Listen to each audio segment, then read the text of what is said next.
This is the 10 o'clock news on KXLH, Montana's news leader. Thanks for making us part of your Wednesday. The governor continues to take action on bills passed by the 2019 legislature. Today, Steve Bullock vetoed a bill meant to encourage installation of fiber optic cable in rural Montana through a property tax abatement. The bill would have created a 10-year property tax abatement for newly installed fiber optic or coaxial cable that supports high-speed internet and cell phone service. The abatement would be available for companies only if they reinvested the savings in more cable installation. Supporters said the bill would encourage more installation of this cable to bring high-speed internet and cell service to underserved areas in rural Montana.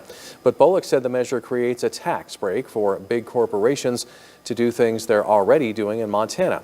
He also said most of the breaks would go to companies installing new cable in cities rather than in rural areas, and that other property taxpayers would pick up more of the burden.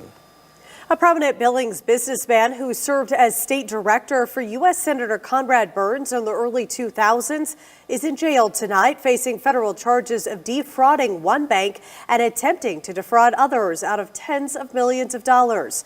47-year-old Todd Kapser was arrested and charged with conspiracy to commit wire fraud and one count of wire fraud as well as one count of identity theft.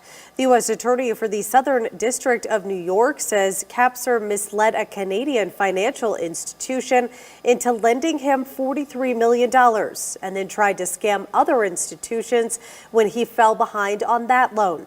Kapser is a former trustee at St. Vincent Healthcare. He faces up to 42 years in prison if convicted.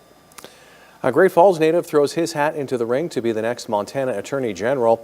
Rafe Graybill officially announced his campaign on the steps of the Cascade County Courthouse today. Graybill, a Democrat, is currently Governor Steve Bullock's chief legal counsel. He says he has worked to fight dark money in politics and protect Montana public lands. That's ruining our elections and diluting And we need an Attorney General who puts